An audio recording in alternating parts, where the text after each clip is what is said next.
యోబు గ్రంథం 39వ అధ్యాయం.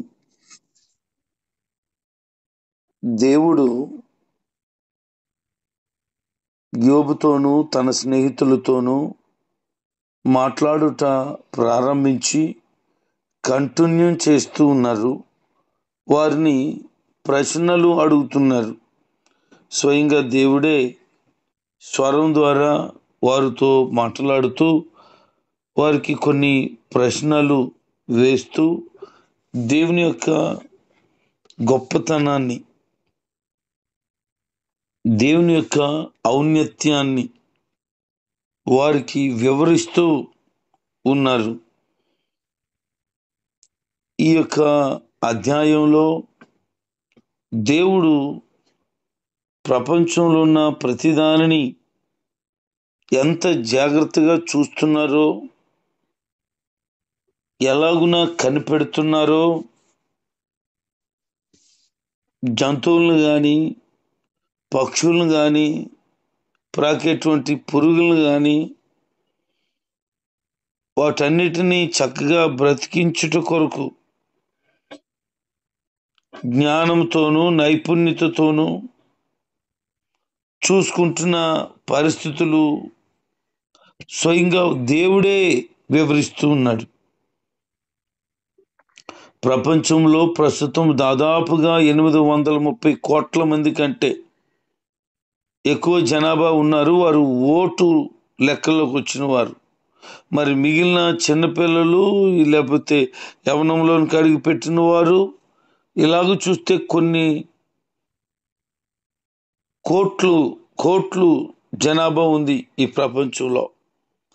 ఇంతమందిని దేవుడు గమనిస్తూ ఉన్నాడు, చాలా శ్రద్ధగా చూస్తున్నాడు. మనుషులు కాబట్టి పెద్దగా ఉంటారు, చూడగలుగుతారు అని అనుకుంటే, దేవుడు వర్ణిస్తూ చెబుతున్న మాటలు లేడి కొరకు చెప్తున్నారు. ఆయన లేళ్ళు ఎప్పుడు పిల్లలను పెడతాయి నీకు తెలుసా? అవి ఎప్పుడు ఎలాగ పిల్లలను పెడతాయో నీకు తెలుసా? తెలీదు. అవి ఎలాగ పెరుగుతాయో నీకు తెలుసా? తెలీదు. ఎదిగిన తర్వాత ఏం చేస్తాయో తెలుసా? తెలీదు. దేవుడు చెప్తున్నారు, అవి పిల్లలను పెట్టేటప్పుడు వంగుతాయట. అయితే ఎడారులో వాటి యొక్క పిల్లలు బలంగా పెరుగుతాయంట. ఎదిగిన తర్వాత అవి తల్లిదండ్రులను విడిచిపెట్టి వెళ్ళిపోతాయంట. ఇంకెప్పుడు జీవితంలో మరలా వాళ్ళ అమ్మ నాన్న దగ్గరికి రానే రావట. లేడి గురించి చెప్తున్నాడు. తర్వాత అడవిలో ఉన్న గాడిద గురించి చెప్తున్నాడు. అది స్వేచ్ఛగా దాన్ని వదిలేసినాడు ఎవరు? దాన్ని ఎవరు కట్టి స్వాధీనం చేస్తారు? అది ఉండటానికి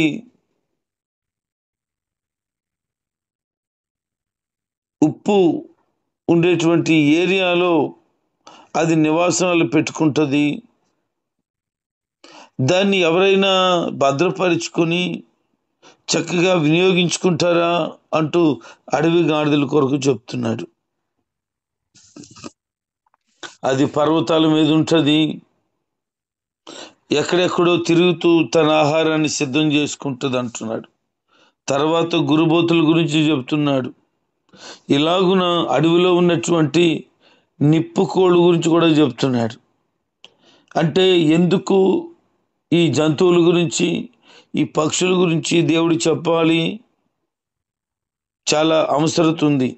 ఎందుకంటే యోబు నన్ను పట్టించుకునేవాడు లేడు, నన్ను ఆదరించిన వారు లేరు, నన్ను గమనించిన వారు లేరు, నా బ్రతుకును కనీసము చూసేవాళ్ళు కూడా లేరు అని చాలా బాధపడుతుంటుండగా ఆదరణ కలగటానికై, అతని హృదయాన్ని ధైర్యంతో నింపడానికై మాట్లాడడం ప్రారంభించాడు దేవుడే.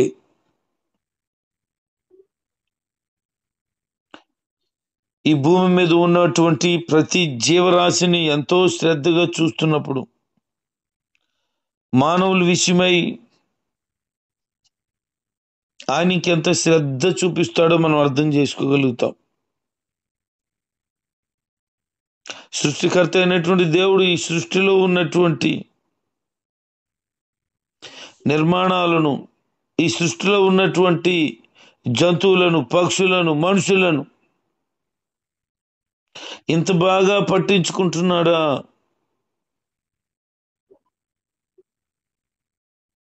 ఎస్, పట్టించుకుంటున్నాడు. అందుకనే గడిచిన దినాన్న కాకి పిల్లలు ఆహారం లేక ఉండినప్పుడు, మొరపెట్టినప్పుడు వాటికి ఆహారం ఎవరు సిద్ధపరుస్తారు? సింహ పిల్లలు ఆకలితో ఉన్నప్పుడు, వాటి యొక్క గుహల్లో అవి ఉన్నప్పుడు వాటికి ఆహారాన్ని ఎవరు సిద్ధం చేస్తున్నారు అని అడిగిన ప్రశ్నను గుర్తు తెచ్చుకోవాలి. అంటే దేవుడు ప్రతి చిన్న విషయాన్ని, ప్రతి చిన్న వాటిని కూడా పట్టించుకుంటుండగా, మరి నీ పట్ల ఎంత దయ కలిగి, జాలి కలిగి, ప్రేమ కలిగి ఉంటాడు, నిన్నెంత బాగా పట్టించుకుంటాడు అనేది ఖచ్చితంగా ధైర్యాన్ని ఇచ్చేటువంటి మాట. అందుకే నేను చూసిన వారు, నేను పట్టించుకున్న వారు, నీతో సహవాసం చేసిన వారు, నీతో ఉండవలసిన వారై ఉండి కూడా విడిచిపెట్టిన వారు ఎంత మంది ఉన్నా పర్వాలేదు. కారణం, నిన్ను చూసేవాళ్ళు, నిన్ను పట్టించుకున్న వాళ్ళు ఉన్నారు. ఆయనే రక్షకుడైన యేసుక్రీస్తు ప్రభువారు.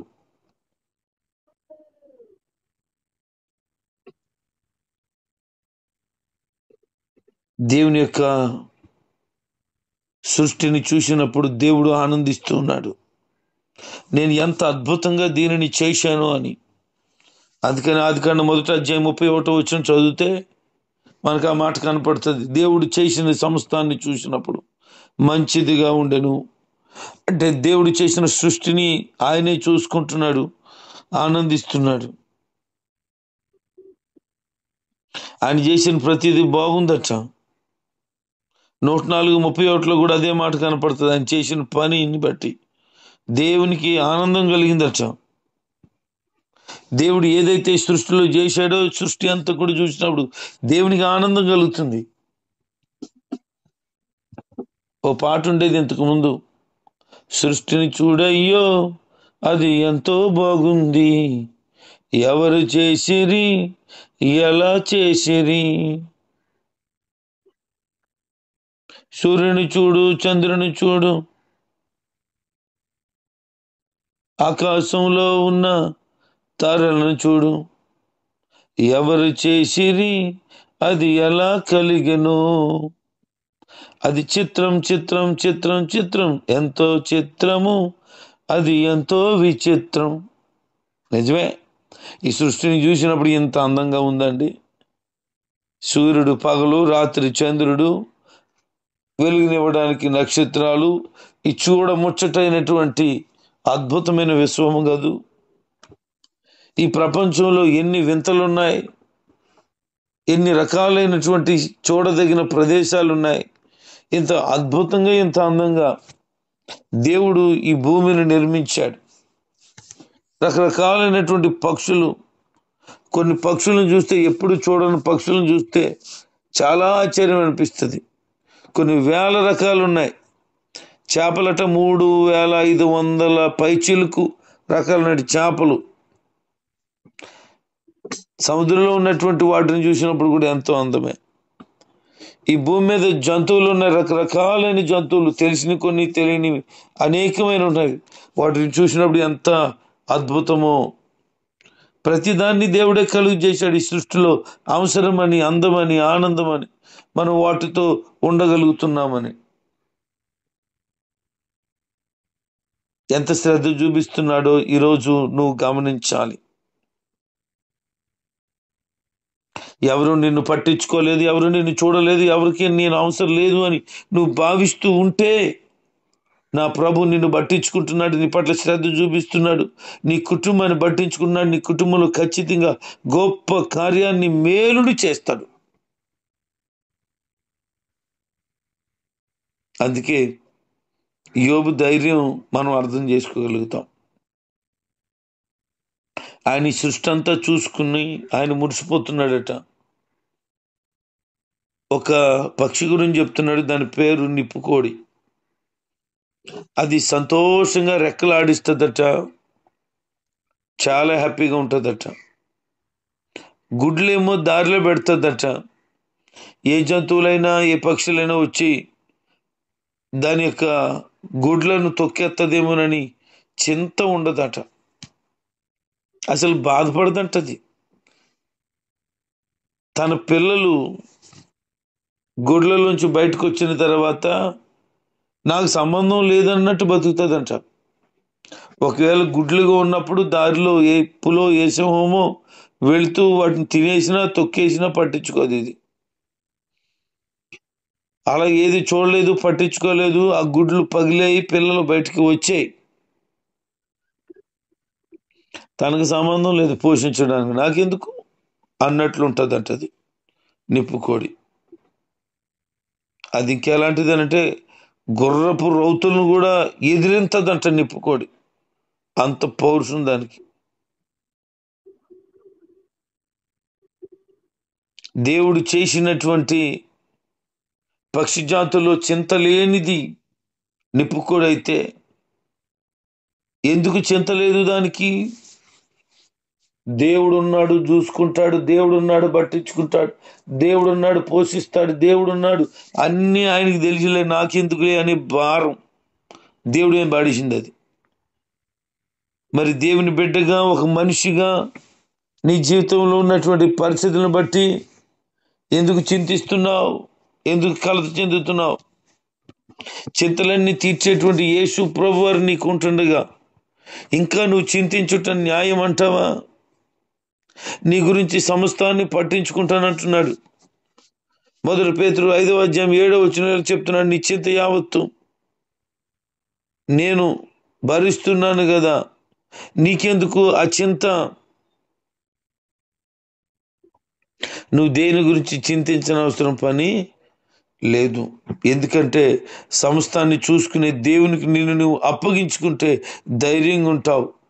ఇది గుర్రపు రౌతుల మీదే తిరుగుబాటు చేస్తుంది, ఎందుకంటే దానికి తెలుసు అదేమీ చేయలేదు అని. చింత లేదంటే దానికి.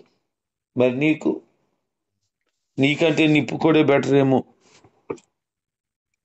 అది గుడ్లు పెట్టినా చింత లేదు, పిల్లలు పుట్టినా చింత లేదు, పరిస్థితులు ఎలా ఉన్నా చింత లేదు. ఎందుకు చింత లేదు? సృష్టికర్త అయిన దేవుడు ఉన్నాడు,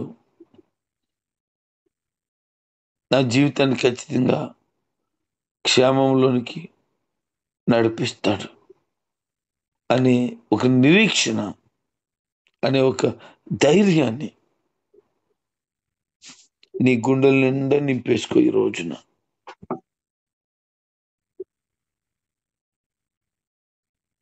ఇంకా అంటున్నాడు, దాని కష్టం వ్యర్థమైపోతుందని దానికి తెలియదట. ఇంత ప్రయాసపడ్డాను, గుడ్లను పెట్టాను, పిల్లల్ని చేశాను, నా కష్టం వృధా అయిపోతుందని దానికి అసలు ఫీలింగే లేదట. ఇంకా అంటున్నాడు, దానికి భయం కూడా లేదు. నిప్పుకోడికి చింత లేదు, నిప్పుకోడికి భయం కూడా లేదు. దేని గురించి కలత చెందట్లేదు, దాని కష్టం వ్యర్థమైపోతుందని ఏమి అనుకోవటం లేదు. అది ఇంకా చెప్పాలంటే దానికి బుద్ధి కూడా లేదంట. ఈ సృష్టిలో చేయబడినటువంటి సమస్తానికి రకరకాలైనటువంటి స్వభావాలు ఉన్నాయి. ఆ స్వభావాలు మనకి పాఠాలు చెప్తున్నాయి. వాటి కలిగినటువంటి పరిస్థితులు మనకి అనేక పాఠాలు నేర్పిస్తూ ఉన్నాయి. నేర్చుకో, ప్రతి దానిలో నుంచి నేర్చుకుంటేనే నీకు అర్థం అవుతుంది. కానీ అదంతే ఇది ఇంతే నాకెందుకులే అనుకుంటే నీకు ఏది అర్థం కాదు. ప్రతి దానిని బట్టి అనేక పాఠాలు నేర్చుకోవచ్చు. ఈ సృష్టిలో ఉన్నటువంటి చెట్ల గురించి కానీ, మనుషుల గురించి కానీ, జంతువుల గురించి కానీ పాగేటువంటి పురుగుల గురించి కానీ మనం ఆలోచన చేస్తే ప్రతి దాంట్లోనూ ఆత్మ సంబంధమైన విషయాలు ఏదో ఏదో పాఠాలు ఖచ్చితంగా ఉంటానే ఉంటాయి. ఈ యొక్క పక్షి జాతుల్లో పెద్ద పక్షి ఇది. దానికి ఉండేటువంటి ధైర్యము నీవు కలిగి ఉండే రోజు నుంచి దాని చింత దేవుని మీద వేసేసి హ్యాపీగా ఎలా ఉంటుందో నీ చింత కూడా దేవుని మీద వేసేసి హ్యాపీగా ఉండు. దాని యొక్క జీవితంలో భయం లేకుండా ఎలా బ్రతుకుతుందో దేవుని పట్ల భయం కలిగి ఉండి ఇతరమైన వాటి మీద భయం కలిగి ఉండనవసరం పని లేదు. ఎందుకంటే దేవుడి యొక్క ఉద్దేశములు నీవు ఉన్నావు గనుక నీకు శ్రేష్టమైన వాటిని దేవుడు తప్పకుండా దయచేయటానికి ఇష్టపడుతున్నాడు. ఎవరినైనా ఎదిరించగలిగిన శక్తి అంటే అపవాదుని ఎదిరించగలిగిన శక్తిని సామర్థ్యమును నువ్వు పొందుకోగలగాలి.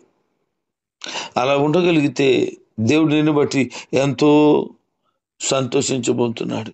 ప్రతిదీ పాఠమే. ఆత్మీయ లోతుల్లోకి వెళితే ప్రతి దానిలో నుంచి ఏదో ఒక మూల పాఠము మనం తెలుసుకోగలుగుతాం, నేర్చుకుంటాం. అటు విధంగా జీవితాన్ని కట్టుకోగలుగుతాం. ఈరోజు నిప్పుకొడి కలిగి ఉన్న జీవితాన్ని నీ కళ్ళ ముందు తీసుకున్నావు. నీ జీవితాన్ని దేవునికి అప్పగించుకో.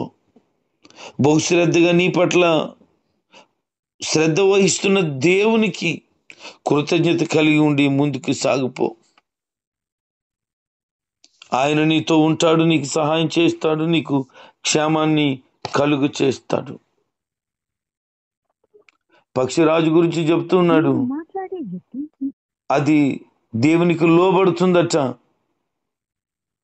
దేవుని ఆజ్ఞకు లోబడి ఆకాశమునికి ఎక్కుతుందట. దాని గూడు ఎత్తైన స్థలాల్లో కట్టుకుంటుందట. అది రాతి కొండ మీద నివాసం ఉంటుందట. కొండ సందుల్లో అది ఉండి అక్కడి నుంచి ఎత్తుగా ఎగరటానికి ప్రయత్నం చేస్తుందట. దాన్ని ఎవరైనా వెతకాలన్నా దాన్ని పట్టుకోవాలన్నా ఎక్కలేరు. ఎందుకంటే నునుపైనటువంటి కొండలను ఎంచుకొని నునుపైన రాళ్ళు మధ్యలో సొందులను చేసుకుని అది ఉంటుంది కనుక అక్కడికి ఎవరు ఎక్కి పట్టుకొని తనకని తన పిల్లల్ని కానీ నాశనము చేయలేరు. అంత ఉన్నతంగా అది ఉంటుంది. అది బండ సందులను ఆశ్రయిస్తూ ఉంది. బండ క్రీస్తు అని మనం అర్థం చేసుకోగలుగుతున్నాము కదా. నీ పరిస్థితులను నీకు ఆశ్రయముగా ఆయన ఉండగలిగితే గొప్పదైన సంతోషం నీ బ్రతుకులు కలుగుతుంది. అందుకే అది కొండలను, గుట్టలను, బండలను ఆశ్రయిస్తుంది. దాని నుంచి పాఠం నేర్చుకో. ఎత్తైనటువంటి శిఖరాల మీదకి వెళుతుంది, ఉన్నతంగా బ్రతుకుతుంది అని అంటే కారణం అది ఎంచుకున్నటువంటి పరిస్థితే అలాంటి ఉన్నతమైనది. వర్షం వస్తే మనం గొడుగేసుకుంటాం, వర్షం వస్తే మనం ఇంట్లో ఉంటాం, వర్షం వస్తే బయటకు వెళ్ళడానికి కూడా ఇష్టపడం. కానీ వర్షంలోనట్ట ఈ పక్షిరాజు తడిచిపోకుండా ఉండాలనే ఆలోచన కలిగి నిటారుగా ఎగురుతుందట. ఎక్కడికి? వర్షం వచ్చే మేఘాలకి పైకి ఎదుగుతుందట. అక్కడికి ఎగిరిపోద్దంట. ఇప్పుడు వర్షంలో తడిచే పని దానికి ఉండదు. ఎందుకంటే వర్షపు మేఘానికి పైకి వెళ్ళిపోయింది, అక్కడ ఎగురుతుంది. వర్షం తగ్గిన తర్వాత మళ్ళీ దిగుతుందంట. చూడండి దానికి ఉన్న మల్టీ టాలెంట్ ఏ పక్షికి లేవు. పక్షిరాజుకున్నటువంటి ఘనతలు, గొప్పతనాలు. వర్షపు మేఘానికి పైకే వెళ్ళిపోతుంది, దానికి తడిచే అవకాశం లేదు. ఇంకా నీవు కూడా ప్రభు కోరుకుంటున్నాడు ఏంటి అంటే అన్నిటికంటే, అందరికంటే, సమస్యల కంటే, పరిస్థితుల కంటే పైకి ఎదిగితే సమస్యలన్నీ నీ కింద ఉంటాయి. నువ్వు చాలా చాలా ప్రశాంతంగా ఉండగలుగుతావు. ప్రభు బిడలారా, నీ జీవితాన్ని ప్రభుకి అప్పగించుకో. ఈ ఉదయం అందు ఏ విషయాల నిమిత్తం కలత చెందావో వాటి విషయమై దేవుడు పట్టించుకుంటున్నాడని గమనించు. ఇక మాట్లాడొద్దు, మౌనంగా విధేయత చూపించగలిగితే సరిపోతుంది. పక్షుల పట్ల చూపిస్తున్న, జంతువుల పట్ల చూపిస్తున్న ప్రేమ దేవునికి ఎంత గొప్పదో మనం అర్థం చేసుకున్నాం. ఈ భూమి మీద ఉన్నటువంటి కొన్ని జంతువులు, వాటి స్థితి పరిస్థితులను మేము తెలుసుకున్నాం. నైనా విని గ్రహించలేని వారుగా కాక విని గ్రహించి అటు విధంగా నడుచుకునేవారుగా ఈ మాటలు విన్న వారందరికీ మీరు దయచేయండి అయ్యా. నీ కృప అత్యధికంగా కుమ్మరించండి. బిడ్డలారా, ఆయన సహాయం చేతనే ధైర్యం కలిగి బ్రతుకు.